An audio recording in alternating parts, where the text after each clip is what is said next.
Hello, and welcome to Talk the Thrones. My name is Chris Ryan. I am an editor at TheRinger.com. I'm joined, as always, by Joanna Robinson and our dim but ambitious Dornish friend, Mallory Rubin. We are here to break down the 7th and penultimate episode of House of the Dragon Season 3, and we will do so right after this.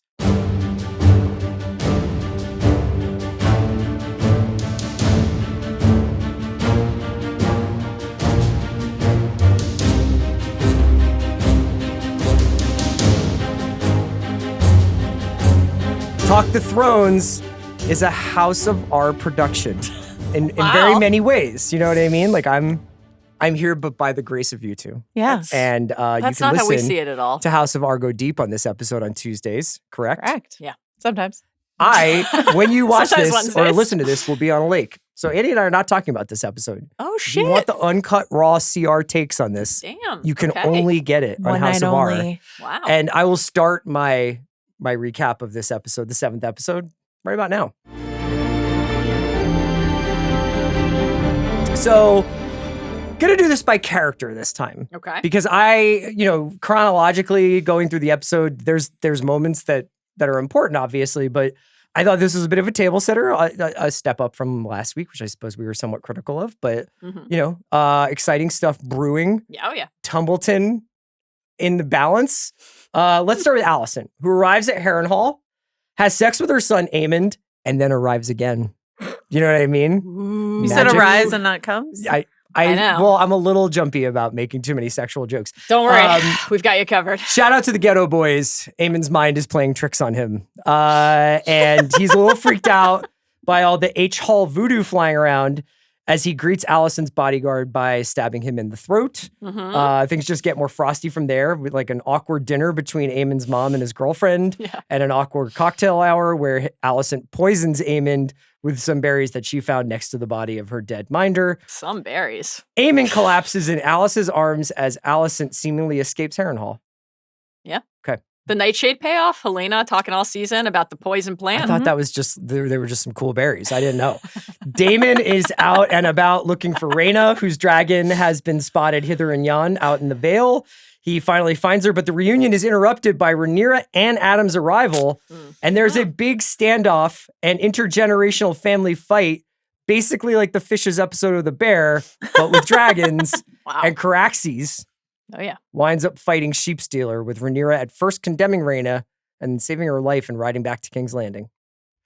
Rhaenyra is quite upset with Daemon because she had thought this has all been handled and that Sheepstealer's rider rested comfortably in her room That's as a right. skull. Yeah. Some merch. But she finds solace in the arms of Mysaria, who gives Arms? like a 30-point 11 assist game for Mysaria today. Literally, after an episode worth of scheming and whispering, Mysaria figures out the best way to a leader's heart is through their robes.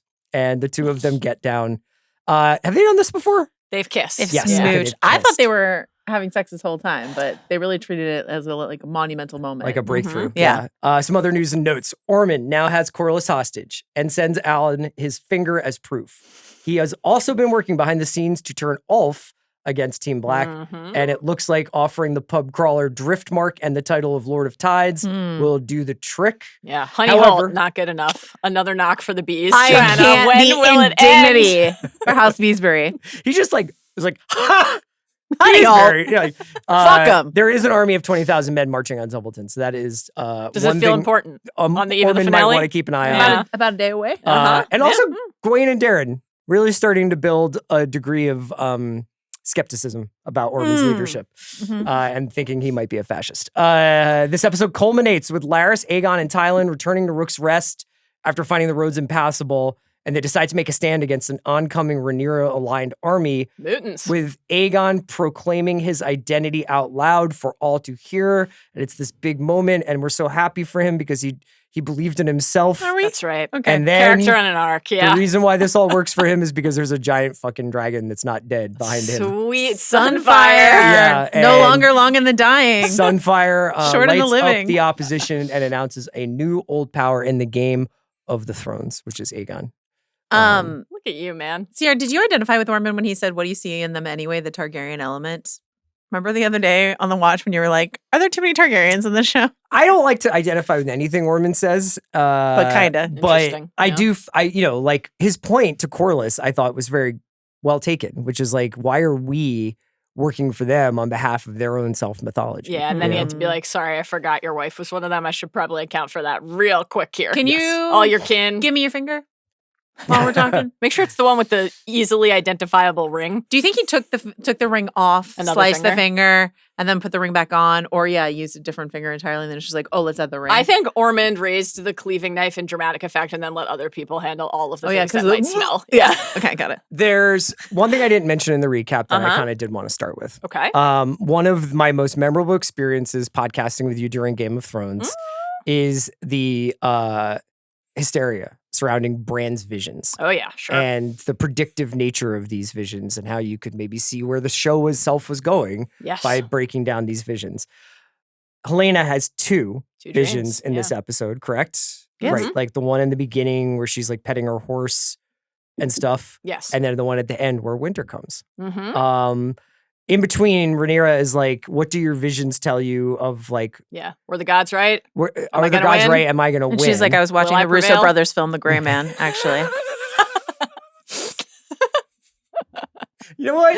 It's actually not that bad now that I think about it. Gray incredible, Man, incredible take. Gray Man Let's hear is it. better than a lot of like late period Netflix, Amazon. Oh, yeah, spy Bars in slop. Hell. Yeah. Great. Do you think Helaena enjoyed it? Gray Man? Yeah. Depends on what format she watched on. Yeah. Gray Man's really supposed to be appreciated on like a widest screen possible, a la the Odyssey. What did you make of either of Helena's visions? Which one do you think was more significant? And Helaena the Dreamer, welcome to the party. Yeah. Okay. Listen. Inside all of us, there are a couple wolves, and Helaena is both a sheep girl and a dragon girl, right? These are And a chicken girl. well, and a mom girl, I guess. So I mean, a lot of this is about her longing to escape and to get a chicken farm, and for her daughter who exists and her unborn child to be happy on a chicken farm with her. So that's in there. We saw Dreamfire for the first time. That's her Incredible. dragon. And her on Dreamfire. Yeah, right? and right. her in riding Riding leathers leathers. like looked unlike any Helaena we've ever seen. So that's what I mean. Is just sort of like it felt like this is a part of her, even though she doesn't enjoy dragon riding. She doesn't want to be a part of it. But like to dream of herself in riding leathers on the back of her dragon, I thought was really interesting. And yeah, winter's coming. Last week, we noticed this after we talked to you when we did the deep dive. There's a couple scenes in last week's episode where actually you could see like snowflakes starting to fall. Really? Like in the Aegon, Thailand, Rest, Lara yeah. scene. Just like really, just a few are falling down. Meteorological question. Mhm. Can you have winter without winter coming? Can you get a little bit of like frosty weather in Westeros without it being No. okay? It's coming or it's not. Well, because if I was like just a dude in Westeros and it started Like a disclosure snowing, day hail shower kind of well, thing. more just like if you were just like a regular guy and it started snowing, like would you just be like, "Holy shit, what is happening?" Or would you be like, "The Night King Winter is is coming. coming"? Or Well, no, No. it's not. Oh. It's not snow zombies every time, but it is a long season every time, Perilous. and sometimes there are plagues, Yeah. and it can last years or at least a year or something like that. In this case, I will say last season when Jace went to the Wall to meet the Starks, Yes. right? Cricken Stark was like, "Hey, winter's coming," because they love to say that, right? So he's like, "I got a lot on my mind. Do you see all the snow around here?" Yeah. But he's like, snow here means snow eventually down there. So yeah, they've been experiencing autumn, but winter's on its way. Okay. I like the combo in both dream sequences of something that feels potentially like escape. You know, the Yes. opening of the door, the Red Keep courtyard in the first dream, the opening of the door, the bathing of the light, the gray mare. I think pale horse is not like the subtlest symbol inside of a story. Inside of Game of Thrones, there are also a pale mare and Dany's storylines. There are a lot of associations there. But this idea of something opening, something you're seeking, but then also the doom. So it's this kind of mix of like the potential happy path and cataclysmic reckonings Yeah. all around. I thought that the childbirth so we move into the second dream, which is more loaded. The childbirth, the fact that the baby is immediately handed to a soldier, that tells us everything we need to know. Male heir, right? Got to get rid of that kid right away. Right. to see Helaena, given what Helaena says about dragon riding and the conversation that she and Rhaenyra have about dragons and Viserys, which we should talk about in a second, to see Helaena on Dreamfire, to just we had glimpsed Dreamfire just in the distance when all of the dragons left Driftmark, left Helena's funeral, but not like this. So this was just a magnificent glimpse of the purple and the blue and the horns. And then, of course, to hear Helaena, a character, because they're in the dragon pit, Helena's on Dragonback, Dreamfire's looking, again, a door looking out. There is a crowd that is coming in, yes, right? Storming in. Knights? And soldiers? People. Common and folk, I would say. To hear Helaena, a character who, when Aemond said last season, fly with me, you know, she said, I don't want to burn anyone. And we've heard her say, no beast shall be harmed. Helaena is a peaceful creature, does not want to partake in the war, but also, also fears what the dragon power does to these Targaryens. To hear, even in this dream setting, Helaena say Dracarys was so bone-chilling. And you think about what it means to be a dragon dreamer in this line of Targaryens and what it does to you to see these things about other people, about yourself, about the realm. I just liked the idea that it was like, it's chilling, but I also just like the idea that it's part of her. That, like, as gentle as Helaena has been, there's a part of her that dreams of being on Dragonback and just burning anyone who's in her way. And that she's working to avoid that. And she's like chicken farm, no, to partake. Think of a chicken farm. Think of a chicken farm. The chicken farm with the two kids and the beautiful, like, cottage, and then the way that the sun just kind of blots out like an eclipse. Mm-hmm. There is on the winter front, there's the weather is changing, immediacy of the winter is coming, the Cregan thing that Joe mentioned. But I thought that undeniably the rush of kind of the misty, foggy cloud was meant to evoke for Game of Thrones viewers, White Walkers. Yeah. And then you have winters coming in two ways. What does it mean right now for winter to be coming during the dance in this moment in the canon? And then the prophetic doom that the entire show has started and operated against. Aegon's Song of Ice and Fire, this prophecy inherited down. The idea that Rhaenyra is saying to Helaena, will I prevail? Is it right? That's because of the prophecy. Like, this all comes, this idea of being chosen and ordained, sea smoke and Adam appearing to her. So how is a character like Helaena receiving something like that in such a different way? Interesting to think about. I was wondering about Rhaenyra's compulsion to ask her in the first place. Is it a sign of her waning self-confidence? Is it that this is a prophecy that has been debated publicly or semi-publicly, but at least between her and Alicent? Well, there seems to be no fallout, at least from Daemon talking about it at the small council. I think I know all those people were just like, I forgot what happened in the last meeting, but I really need to get back to the Harrenhal TikTok. Manderly pied-à-terre and King's Landing confirmed, just smeared with shit. Yeah, tough one. Cool. Incredible Rhaenyra moment. She's like, "What do you want me to do?" Yeah, this is great. I think that Rhaenyra, everything's been going wrong for Rhaenyra, and she enumerates it inside of this episode where she's like, what did me doing your plan get me, Mysaria? Sure. Love of my people? No, not exactly. Everything going well? No. And so everything's been going poorly for her. She's been betrayed in her own mind and in reality by Daemon. And so she's looking for people to affirm that she's on the right path, that the death of her children were worth it, that all of these things will turn out in her favor. And if she doesn't get it from Helaena, a dreamer, she looks for it from Mysaria. She demands Mysaria tell her that she is, the one chosen. I remember when we first started covering this show, talking about the love language and like Daemon being a words of affirmation guy, and this is such a words of affirmation Rhaenyra moment. She's desperate when she asks physical Helaena touch. that. Also, definitely also physical touch. She's so desperate when she asks Helaena to confirm that the lens through which she has been. She grabs her by the arm. And I mean, we've gotten multiple episodes in a row now of the like left forearm grab, where that's where Alicent used the dagger of prophecy to cut Rhaenyra. The dagger is what Aemond uses to stab Sir Adrian. Like, that's all connected to the prophecy. Right? Yeah, exactly. It looks at it for a long time before going with the woman's weapon, poison. I literally wrote poison, a woman's weapon in my notes. How could you not? It's Pavlovian at this point. But Mysaria, and Rhaenyra does call her out on this, is so nakedly projecting the things that she is saying about Daemon, while not wrong, to be clear, also all apply to her. Yeah. And Rhaenyra is kind of like, you haven't deceived me, right? But then Mysaria says to her, Rhaenyra's like, am I worthy? And Mysaria tells her what she wants to hear, right? But she tells her before even the am I worthy question, don't lose faith. You're on the precipice of a great victory. This is what she's looking for, is affirmation and confirmation.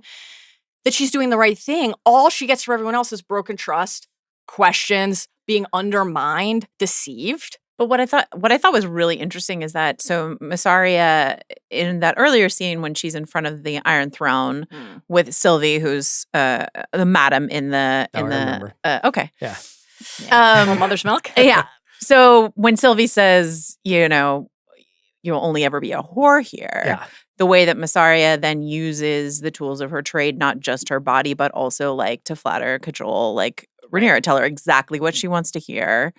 And then sort of like sexually, dominate or please her, or whatever the case may be. And just, she's like, well, I guess I might as well do exactly what I know how to do. She shoots her shot. She wants to be basically put in charge as like a shadow proxy regent, working on behalf of Rhaenyra, but certainly tired of Rhaenyra getting distracted at the big table and being like, well, what about Daemon? Where's he at? She's like, focus. Yeah, I just thought it was interesting that Sylvie means to insult her by saying they'll only ever view you as a whore. And Mysaria being like, okay, if that's the case, I might as well get what I need using the thing that I know how to use. Cool. Now do that in Mysaria's accent.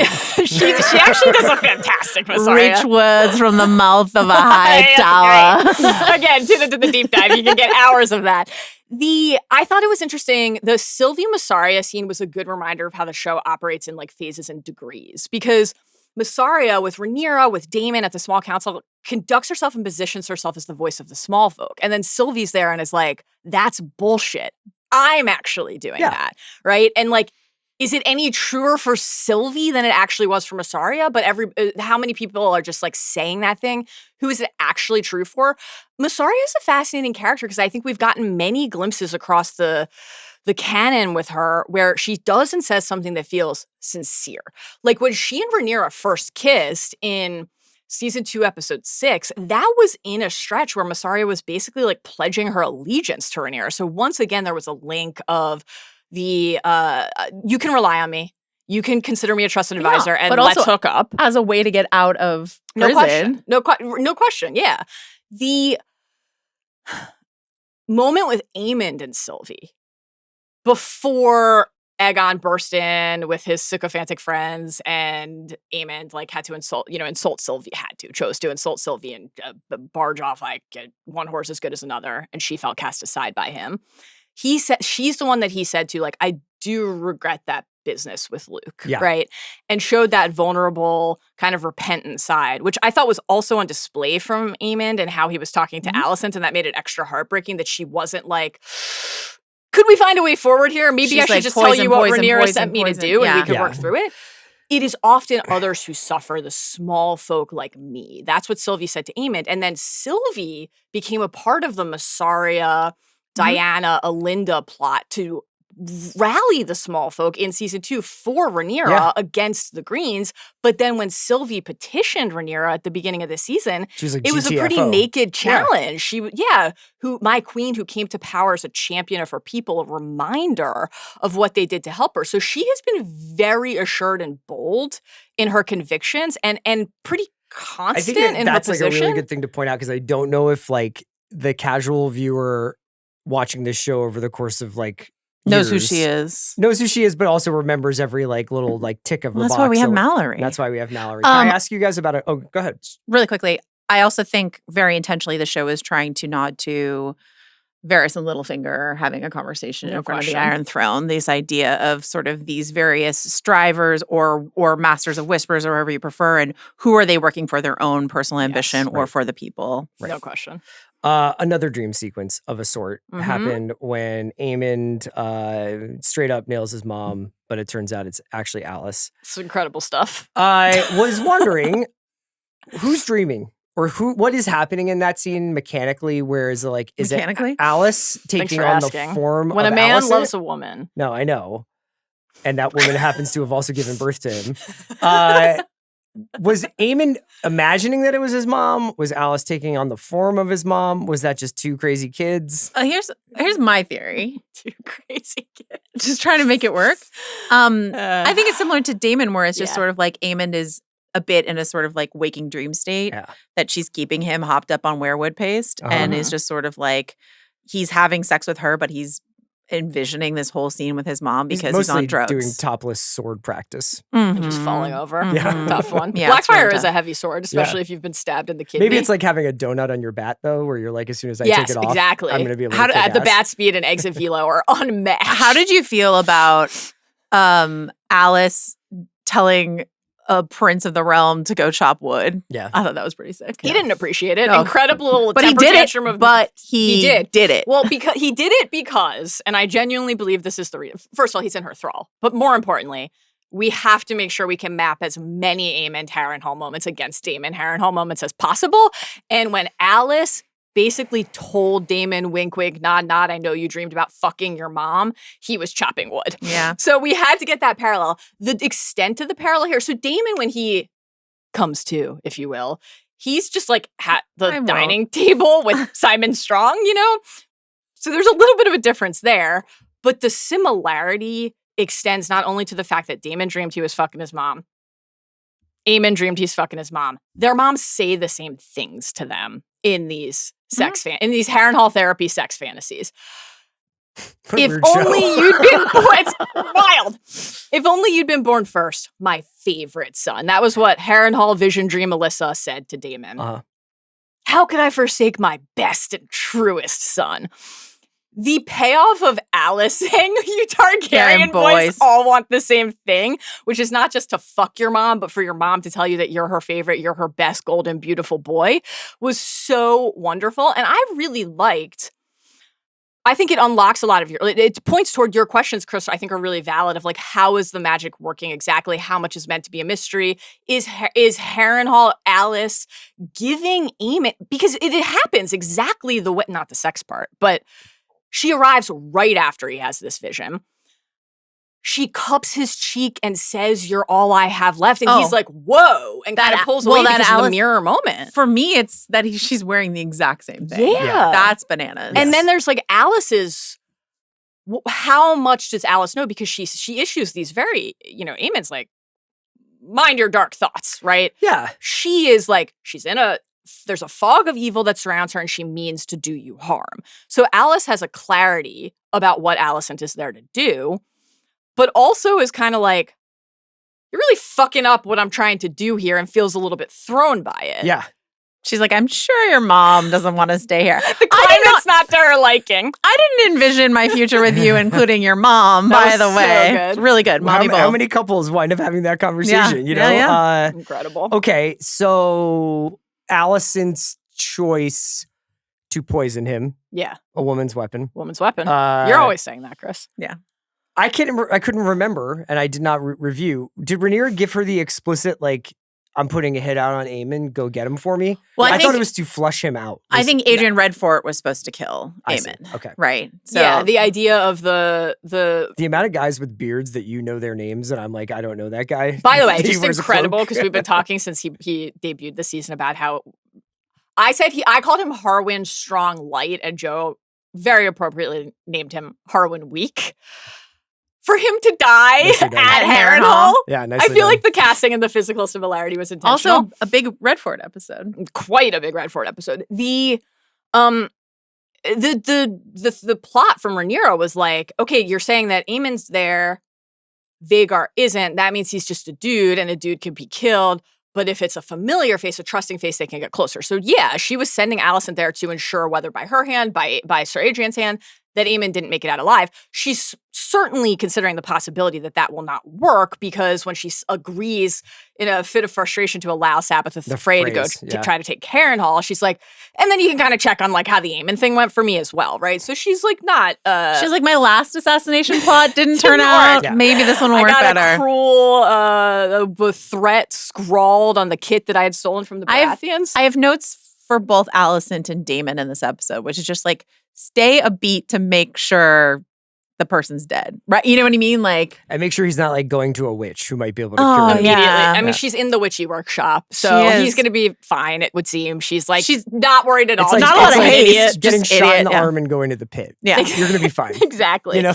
like Dr. Robbie. I was, as you guys know, I bumped on like Rhaenyra sending Alicent there. I thought that was just an odd choice for the character to make, but I will say, I thought these scenes with Alicent, Aemond were so fun to watch. Mhm. Mommy bowl. even though I don't think it really made sense, I'm kind of glad it happened and enjoyed watching the mommy bowl scenes. I thought they were very entertaining. You know, we're not going to spend a lot of time today talking about what we think is going to happen to the finale. Mal and I might talk about that a little bit more on the deep dive, but like Alicent slipping out of Harrenhal in the dead of night alone to walk the King's Road back to King's Landing after this episode went out of its way. And Kat said in the previous episode, a lot of scary bad shit happens on the road, on the King's Road. Yeah. What are you going to do? I don't know. Is this Alicent storyline off book? Oh, yeah. It's all off book at this point, honestly.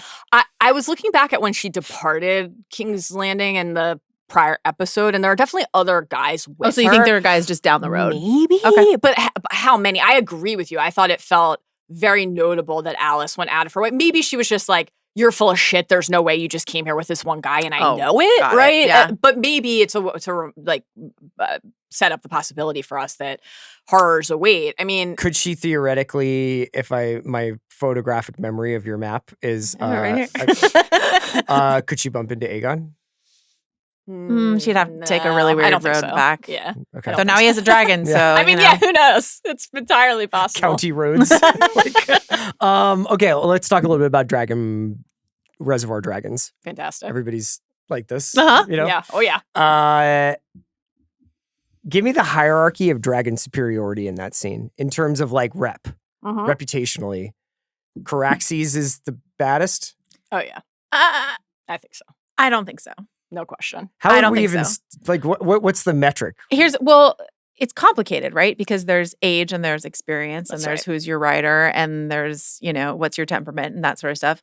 Caraxes is the most battle tested, yes, for sure, no doubt. Has a nasty reputation, right? Like nastiest bloodworm. Fiercest of all the young dragons in the dragon pit. That's Caraxes. So like definitely, and is about 50 years old. So like definitely that's true.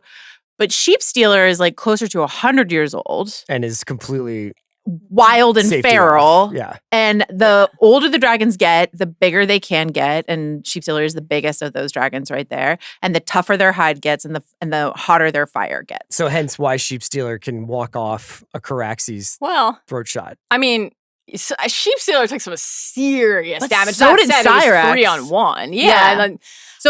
For me, and I think your ranking is perfectly valid, but for me, I would say Sheep Stealer just in terms of like size, age, all this other stuff like that. Caraxes right underneath because so battle tested, so ferocious. Sea Smoke has also been to war. That's Adam's dragon. And then with love and respect, Cyrax, who gets majorly punked inside of this fight. I know. I know. It was actually fun to see Cyrax out in the field in a fight, though obviously I found it appalling that when they landed back at the Dragon Pit in King's Landing, Rhaenyra was just like, take Rhaena to her room and didn't like go pet her dragon or nuzzle. Can I make one see comment? if she's okay? Just because I'm not going to have the watch this week. Please. I think Emma Darcy's an extraordinary performer. Unbelievable. Yeah. I did not think her dragon acting was on par with some of her other work. And I felt like... In what respect? The fact that she like got off, bent over, like she was getting out of the helicopter. Wasn't that the point? It was like, I thought that there was something about the way Rhaenyra was, screaming, this ends now, the rage was just uncontainable. But I thought there was almost something deliberately reptilian. Yeah, about the posture. I think that's a lot. Like there are a lot of tennis balls in that set. You asked if you could say that because you usually reserve your harsher critiques for the watch. Yeah, of women. No, Rhaenyra. I just want you to feel free to say whatever you want to say. It wasn't even that harsh of a critique. No. It was more just like I was like that. It's been a minute since we've had dragons in the mix. Like they've been kind of seen in the distance for a minute now, and so to have them all having a heavy dialogue scene, yes, and various actors acting in front of dragons. Yeah, sure. Yeah. I think that was probably very technically difficult. No question. I think that so this is a new thing. This fight. So it's not something we were expecting. Oh, okay. I thought this was riveting. Yeah. I thought it was pretty cool. And for a few reasons. And I think the reason I have Caraxes first on the power scale is I think in book canon, the age and just size of Sheep Stealer would matter more. But I think the way that the show deployed Sheep Stealer at the gullet of like, I'm scared because I'm in battle, I think moves Sheepstealer down. That said, it was 3-1 at one point, and Sheepstealer's You thought it was dead. you thought it was like, I'm scared. I thought it was just sort of like, Oh, I'm going to do whatever the fuck I want to do. I'm It's interesting 'cause Sheepstealer. Joe's kind of going off more advanced analytics, and you're going off eye test. Exactly. Just scouting in the old school way. What we have to do is rebuild Sheepstealer in the aggregate. Exactly. I thought that Sheepstealer and Rhaena are obviously, we can't in good faith say that they are part of Team Black because things went so wrong immediately at the Gullet. And everything has happened. Yeah, undeclared, Free unaffiliated, agents. right?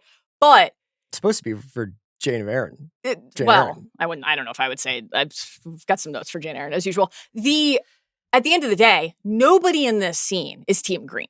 And it is fucking carnage and chaos, right? So that is a crucial thing. Would you say the only thing that could tear the House of the Dragon apart is is itself? I would say that. And I think that this was a great sequence to remind us of the opening note of the show, especially in an episode where, Mysaria and Rhaenyra, Helaena and Rhaenyra, Viserys comes up time and time again, not only in terms of his style of rule, but in terms of how dragons change you, what the link is, how they alter you, what it does. This was a real sequence where you could see the way that the dragons were, and we've talked about this a lot on various pods, the dragons were channeling the emotion of their riders, but then the riders could not control them because the dragons don't listen, because the illusion that we control, it's the idea that we control dragons is an illusion, which is the other opening note of the show. I just don't know as well as the House of the Dragon tears down itself. I just, Rhaena's pain at having to leave Sheepstealer. Oh, that was sad. And especially when Bela's like, you'll start a new life. Forget your dragon. And Rhaena's like, no, thank you.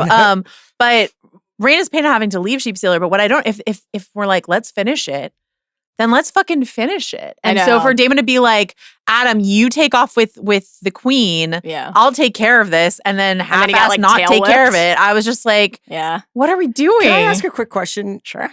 Did I miss some frame of the show where Adam is with Bela, does the I might want to marry a very pretty princess one day, and she's like, oh, did you already hear about me and Alan? That was so tough for Adam. Oh my God. But then the next scene is he's with Rhaenyra? No. They go back to the small council and report on having spotted Sheepstealer, Gotcha. and then Rhaenyra takes Adam. Sometimes I hit pause and I'm writing stuff down, and then she loves Adam. Her talisman. Really tough for Adam in this scene. Absolutely brutal.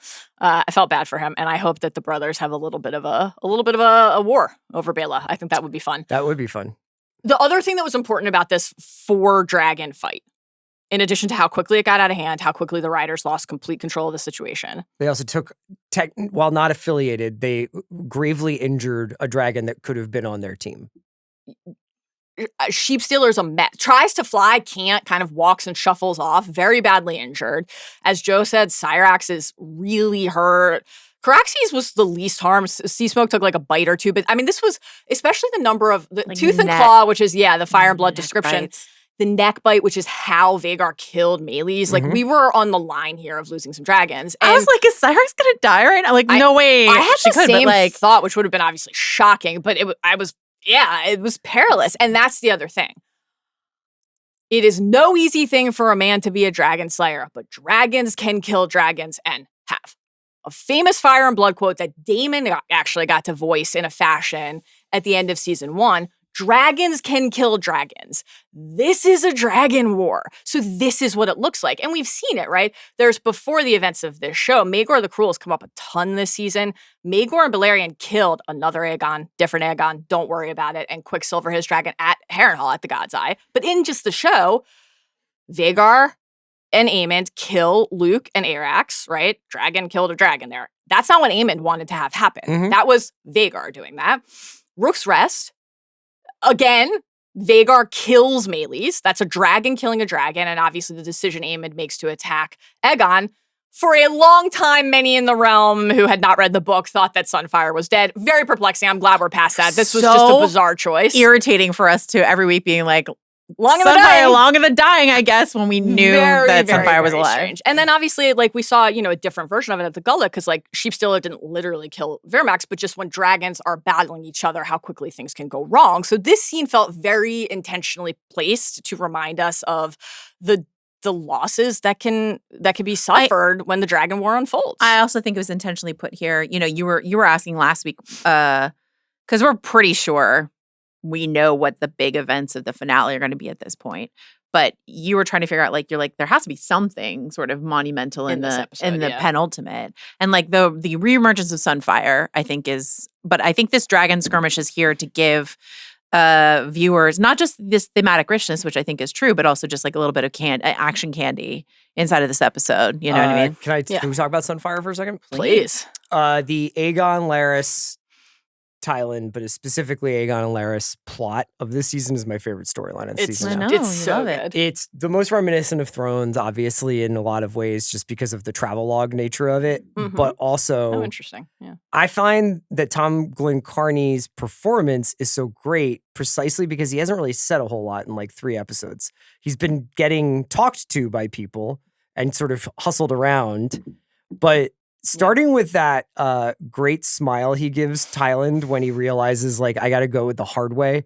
Because, like, he's basically like, Larys is right because he's not trying to overflatter me, you know, like. Yeah, but then who left him? I know. In the moment, this was a big truth for the Tylan Lannister heads.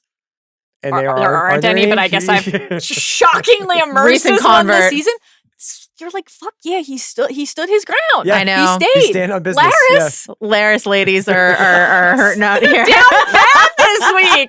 Is there a my Reddit board? responsibility to commit Now there is. to the Are song Larys of the ladies? I like a guy with a limp. Absolutely shameful of Larys to be like, I will ensure that the great deeds The of songs Aegon will the be Second. yeah. Pathetic. Storytelling is important.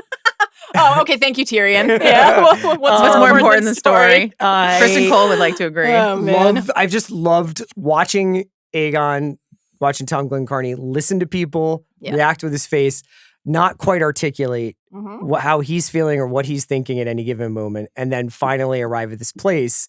And not only gets his big Shakespeare speech, his Braveheart speech, but there's like a layer of like humor to it because he's like, look at all these people quaking in their boots because the motherfucking king is back. And then he turns around and it's like, oh, my dragon. And he gets to say Dracarys. And it's, you know, watching Tylan duck down like that. Like, it just, this is cinema. This is what I like. I thought this was amazing. Do I have to become a Tylan convert? I like Tylan a lot this back half of the season, but can I read you the Sunfire Return passage from the book? All right. House Mooten, you know. Walks right into it. Still here. Boy. The would-be dragon. Okay, they know that Sunfire is alive. Sunfire is just injured, right? And so the would-be dragon slayers easily drove off the cordon of guards who had left to feed, serve, and protect the dragon. But Sunfire himself proved more formidable than expected. Dragons are awkward creatures on the ground, and his torn wing left the great golden worm unable to take to the air. The attackers expected to find the beast near death. Instead, they found him sleeping. But the clash of swords and thunder of horses soon roused him, and the first spear to strike him provoked him to fury. Slimy with mud, twisting amongst the bones of countless sheep, Sunfire writhed and coiled like a serpent, his tail lashing, sending blasts of golden flame at his attackers as he struggled to fly. Thrice he rose, and thrice fell back to earth.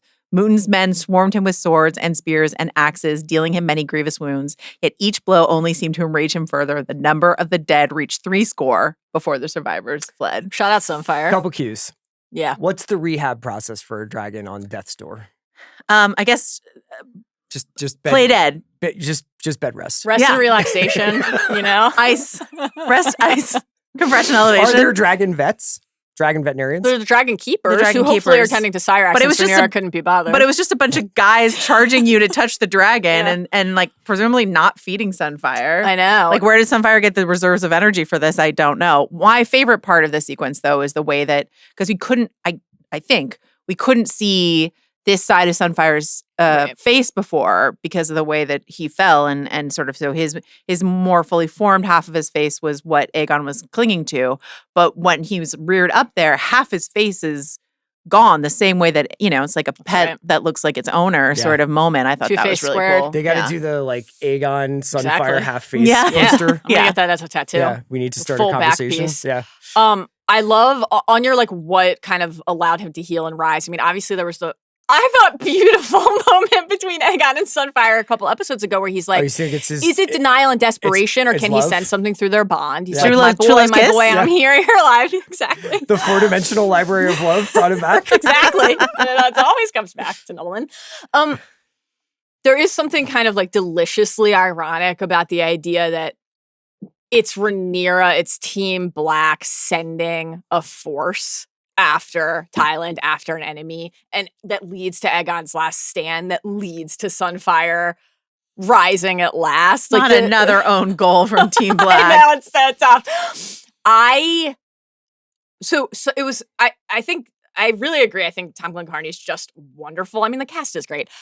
This was so interesting to watch compared to Aegon's first coronation, because and he's been a piece of shit the whole time, but he was so reluctant on the precipice of his first coronation, right? Alicent really has to like gaslight him with the handing over of the dagger into thinking that this was what Viserys wanted. It wasn't.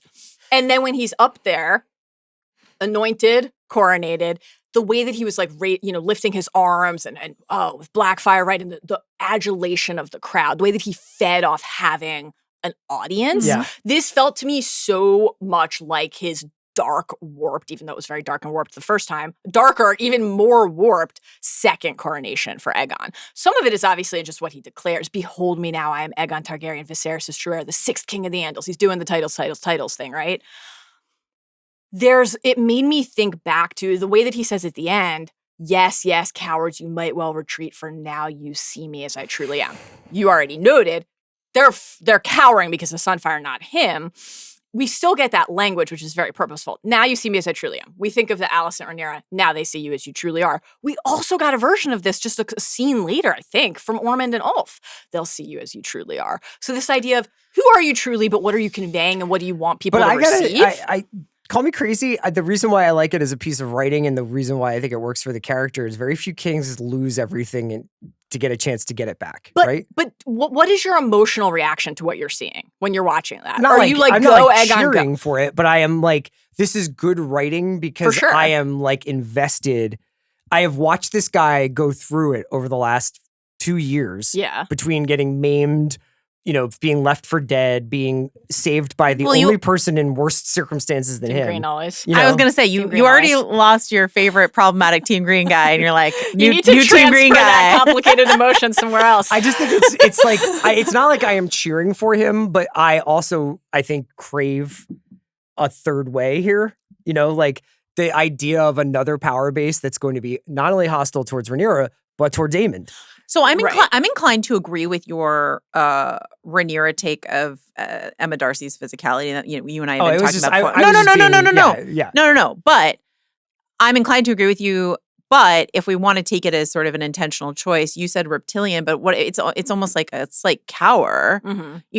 Rhaenyra wasn't like, behold me, Queen Rhaenyra, Dracarys to Syrax. Do you know what the big difference is the lighting and the scene that Aegon is in is dark, nighttime wood like stuff, great very lighting, and these guys are emerging out of the woods. They hear them first before they see them. It's a horror movie. Emma had to frankly be in like a completely flatly tennis lit ball volume. tennis ball volume thing. Yeah. So, I think there's a version of so watching Aegon and Larys in season 2 and falling so deeply into the investment of that, where it armor bond in a way that I think genuinely shocked us, that we cared that much watching them. And I agree, it's been a highlight of this season. There's a version of this scene where even though I am rooting for Rhaenyra and am Team Black, I watch Aegon survive and feel what you're feeling. The thing that keeps me from receiving it that way was the maniacal, gleeful murder cackle. This was Mad King burn them all shit. And so I felt like where we were with Aegon was character on an arc. We never thought that we could see any progress. We never thought that he could pick Larys over Tylan because Larys was the one who would tell him, you're not just a terrible king, you're a terrible man. Yeah. Wow. A little bit of reflection and introspection. This was mania and villainy. And I'm scared. I watched Aegon in that moment and I felt afraid, which I love in a different way, but I thought it was great. I'm sure that is clear now to anyone who's been listening, but I would like to now declare myself firmly Team Green in the Darren Gwaine sense. That's they're the best. Well, I mean, Darren and that's Gwaine where I've now that's a good placed all my segue chips. to the Ormond Wait, side I have of one things. more quick Aegon question for you guys. Sure. No. Do you think that we do see they burn a lot of people? And Larys did leave. Larys is gone. but like, was he like, I hear Lairs left. flames and people. Lairs left. When we cut back to Rook's Rest, like Aegon and Tyland are sitting alone at a fire. Time has passed. I think Lairs has left. I mean, who knows? But I think he has. In the book, the passage Joe read, they know Sunfire's alive, and then they know he's gone, and he's killed a lot of mutants. The Aegon presence is not a known thing. Okay. So my question, genuinely asking, we have no idea, is did anybody who heard this guy shout, "Behold me now, I am Aegon Targaryen," I think they're all make ash. it out? I They're think all dead? Ash, yeah. I feel like they kind of have to all be dead if anybody makes it out of it. Or they have the same alive no matter what because he's not there anymore. Or they have the same goldfish memory as everyone on the small council last week. Right. What prophecy? What prophecy? Who said what about what? Okay, Darren. Okay. Darren, Ormond, Gwaine. First of all, that's just an incredibly tough exit for Kristen Cole. Not the best prosthetic head that's ever been on Game of Thrones. And also, just Ormond being like, "Your pathetic little bud from Dorne is gone." Really sad. And Gwaine being like, "No." But Darren's like, "Sorry about your friend." That is nice, but like considering how many people Kristen Cole has slept with or mentored across this realm, to have like one guy know about him is pretty tough. They'll sing no songs about you. They will sing no songs, and Alicent will not know about your handkerchief. Yep. But think of that actually in the context of what we hear from Darren. I have no fear of insignificance. How many characters in the show would say that and mean it? Right? Darren's an interesting guy because My guy. He's just fantastic. But I don't know what his political ideology is. You know what I mean? Like, I mean, he's working through it in real time, and isn't that interesting? To go from just like young men everywhere, you know? And it's working out really well. On my edge today. It's working out really well. You're like, what podcast should I listen to? Red pill, blue pill. Well, that's what I'm saying is like when he was just under Ormond's tutelage, he was going down one clear path, and now Gwaine's here to put him on the straight and narrow, perhaps. Can I make a request for the holidays this year? Mm-hmm. Can you guys get me those like portable vaporizer things that Ormond took to the hillside to talk to Ulf? He's so funny. Incredible stuff. Yeah. Magical scene. Amazing. It's so crazy that all these guys are like, we got to get this dude his perfume stacks. Yeah. It's like, what are you talking about? My favorite, I Ulf think, can't smell good. I think my favorite performance of this episode was actually Tom Bennett as Ulf, because he's been comic relief for so long. And now he's like evil. And he's got this like the way that he, turned that comic. It's not a switch has been flipped. It's just an evolution of that comic relief into this sort of like sly sort of attitude that he has. And then, they'll burn. I mean, I just thought that this was Chilling. fantastic. Most consequential pub banning in the history of Westeros. Top 3. Number 1 with a bullet. I think that's a classic Top of the list. Bill Simmons question. Yeah. Just could have had a pint with the lads and we'd be fine. Yeah. We'd be fine. Also, I really liked the callback to the cutaway to the person watching Daemon slap him Of course. and scooch back Or into the fact alley. that Ormond at the very beginning of the season heard Daemon taunt Ulf on Dragonback about wanting a castle, and Ormond's like, offer him a castle. The fact that Ormond clarifies in this conversation, and so does Ulf, that they've had multiple exchanges. This has been ongoing. This has been a slight trick by the show. That was a little bit of trick, like TV sort of like last time we spoke. But okay. Ormond is a character I'll accept that from, because we have seen enough this season to believe that he is receiving every single bit of intel and then processing it and doing something with I like it. the idea of going back and rewatching the last changing of the guard between Ulf and Hugh and wondering, like, did Ormond just leave? Like, was Ormond just there talking to Ulf before Hugh showed up? Ulf is kind of like wistfully staring, kind of like in repose, like kind of trying to I missed the incense out. And maybe he brought him hot pies. Also, it was kind of good the way they set it up, where Ormond's patting himself on the back for this chess piece that he's discovered.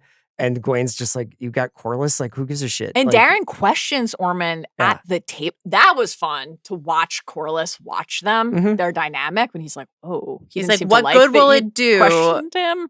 And Gwaine thinking about Gwaine saying, I can't fly away on my dragon. I owe it to these people who are here. What good will you undermining the infrastructure of King's Landing over there do to our men as the troops are marching towards them? Ormond does have a plan about that. He's wooing a dragon rider, but you could process this, because Gwaine and Darren reasonably are like, there's a 20,000 person strong army at the door. focus on that. They don't know that he has this method of attempting to focus on it. There's a way that you could look at it and say, Aemond, this is his version of hubris, accounting for whatever is next before definitively solving this. But there's also a version of it where it's like, he is so far ahead. Plans inside plans. Of everybody else that, that's where the Tywin But he's got his Achilles heels. Nope. I mean, don't all the characters? Yeah. And that's very central in this episode, like what is going to be the downfall? That's what was so satisfying ultimately about this Ulf and Aemond scene is we've spent all season saying, you can't treat people that way. You can't just assume that they're going to remain loyal to you and do exactly what you want for your reasons when you won't give them it's what Ulf and Hugh asked for is nothing. The Targaryen name, maybe that was an overstep. A fucking castle? Like, yeah, there's no coin and you're dealing with a lot. The thing I like that they've done a really good job of illustrating with the Team Black this year has just been, you put Rhaenyra in a volatile position in the middle and have one side of her council advocating for like total all-out war, burn them all, like we're gods. Then you've got Mysaria going dem socialist and being like, she really had her AOC moment in this episode, right? You can be the people's queen, but to do that, are you on you're going to have to tax the rich. And if you tax the rich, you're going to lose the rich this is why like you probably either need to like Oppenheimer these people or like really, really like help them. And she's stuck in the middle. And she's also probably caught up on her own, like, what's my story? What's my mythology? Like I think I am chosen one. So no matter what I choose, whatever I do, I'm going to wind up in the right. And now I'm starting to really wonder about that because Daemon's betrayed me multiple times. Yeah. I'm all alone here. This place is full of rats. My kids are dead. Nobody listens to me. Yeah. Like, what am I doing here? So I really think like... And even the person you turn to for trust and comfort and a little bit of fun, is working. Yeah. I want to go back to Tom Bennett as Ulf and just say that like, for those of us who knew as book readers that Ulf, the character, had to at least be someone vulnerable to some sort of coercion. Yeah. Watching the way that they established that character from the very start and what his wants and needs and inherent character was, I just think it's one of the best jobs they've done. A great performance from Tom Bennett and just like one of the best jobs they've done of just sort of like slow rolling an arc in front of us. It's a really good character. Yeah. Too. Yeah. What did you guys make of the Daemon Rhaenyra conversation, the fallout? The biggest thing to me was her keeping her chambermaid in there. And now your girl Alinda. There's a couple of moments in this episode, I think for a second I didn't notice who Sylvie was, but the woman who's with Jane when Daemon comes to the old... Jessamine Redfort. Okay. Jessamine Redfort? Mm-hmm. Close personal companion of Jane Eyre. Gotcha. Loves the ladies. And then... They were roommates. Rhaenyra... This is the cool thing about this Rhaenyra Daemon scene, is that like all throughout the season there have been these varying levels of intimacy depending on what language they're speaking and where they're talking. Yes. And instead of it being like, hey, it's just us kooky kids in this room together, right? Like, or let's speak in Valyrian so that like, High Valyrian so that like only the two of us can understand. Yeah. Rhaenyra's like, I'm just getting my hair done. It's not even like this woman's doing something like critical in this room. And she's staying because this is not going to be another one of you bulldozing me and telling me how much you love me and me. Yeah. Like, or us I thought that was... Or us having sex. Like, I feel like she's like, you're not going to be able to sort of like seduce me into your way of thinking. There's a veil between them. Yeah. And he like sort of I almost kind of tries to initiate something. Sort and of she's thought like, this will get out. If there's a chambermaid here, in all likelihood, there is going to be whispers out there about what Daemon and I talked about. Yeah, I don't know if like Alinda Massey, we're not sure. You're on watch. You've been on Alinda watch. She's just worked for Mysaria before, and like she worked for Rhaenyra before she worked for Mysaria, but like I don't like that Mysaria is the one who rehired her back into the room. And it's like, if she brought that information to Mysaria of like, Daemon tried to come in, tried to put some moves, Rhaenyra was not receptive. Right. And then Mysaria is like, cool, later when we talk, I'm going to go stand right in front of Rhaenyra's face in a way that's going to initiate something. Yeah. That doesn't necessarily need to be accidental, Yeah, no question. I thought that I love what you're saying, Chris, about like Rhaenyra just being betwixt and between in so many respects. I think that this is a very Rhaenyra's not trying to hide the turmoil in this episode. She's asking out loud many times these key questions. She is really trying to process this. The thing that felt most undeniable, I thought, though, was her hurt in this moment in particular, in this scene with Daemon. And Daemon I also think she's embarrassed. No question. By all the times that she sat and looked at that skull and been like, I know what this is. Right. And Deprived the actual vengeance she sought. But also it's like, what do I have to put my faith into? Yeah, because he didn't just lie. He was like, oh no, I got it. And there's the rational. I really appreciated that we got like the rational beat from Rhaenyra where she says to Mysaria, like, he wasn't working me and trying to deceive me for his own end. He was protecting his daughter, but that doesn't mean it feels good. Ulf said the same thing where he was like, well, to be fair, they told me not to go into town. You know what I mean? Like there are these moments of, people are not just entirely stuck in their one point of view, and that makes them more interesting characters. And there's like what do you think I'm capable of, right? I wished only to protect her from what? What do you think I am? Yeah. Which is very, very much a mirror to the sequence last episode between Alicent and Rhaenyra about Helaena and the baby. So for Rhaenyra before Rhaenyra does like pull Rhaena out of that, right, and bring Rhaena back. But there was kind of like a violent lurch toward Rhaena out in the field. And obviously the fear from Rhaena, from Daemon, from Jane Eyre about what would kind of inevitably have to happen here. For Rhaenyra to have to confront what the two people, kind of undeniably, the two people who she has the deepest, longest history with and depth of closeness to, and Alicent and Daemon, think she's capable of at this point. Well, and that goes chilling. That goes back to the whole Sylvie Mysaria thing, where it's just sort of like, at what point when someone's like, they'll only ever see you as a whore, or they'll only ever see you as a mad queen or whatever, at what point do you go like, well, fine. If you'll paint me a villain, I'll just be the villain. And that's why getting the Aegon see me as I am and the Ormond Ulf see you as you are lines feels so, those were the last two scenes of this episode. Sure. So that's the idea we leave and I thought it was backdrop. telling that they were like cross-cutting out of like the Alicent scene. Like there was a little bit of like momentum as like these things start to come to a head. Right. Well, so we're not going to make predictions because the episodes have been very different from the book. We'll just say. So honestly, who the fuck knows what's going to happen? But we have some awareness of certain key moments. Want to hear from you. What do you want? What are you most invested in? Forget like even just story beats. As a season finale, think of where we were at the end of season 2 where we all left the finale and we were like, whoa, that was the finale. Oh boy. Tough. What do you need this finale to give you for it to be a satisfying season of television? This feels like a conversation you might have had on the watch. I think you won't be doing it this week. It's not necessarily like a set piece as much as a curiosity whether or not Ormond is a one and done big bad or somebody who is like a player throughout the rest of the series, because there's only 10 more episodes left or however. Correct. 9 total. 8 after this season. Yeah. So man, I'm just curious as to see like 20,000 people are on their way to Tumbleton. There's a dragon. Ormond has 2 dragons now, right? So Mysaria and the Sept, and then he's flipping Rhaenyra has a bunch of beat up dragons that just did like internal damage to one another. Great point. That is a good point, that's Chris. A really great point. So I don't know whether or not we're gonna get like that's a sorry, good you just flag. like yeah. So like that was probably the worst possible time. Some hammy pulls on the eve of the 4 big game. You don't know. Yeah. This guy. Some 4 dragons to be like we're now all injured. Yep. So and also for Rhaenyra to be like Moon Dancer, your time to shine. Exactly.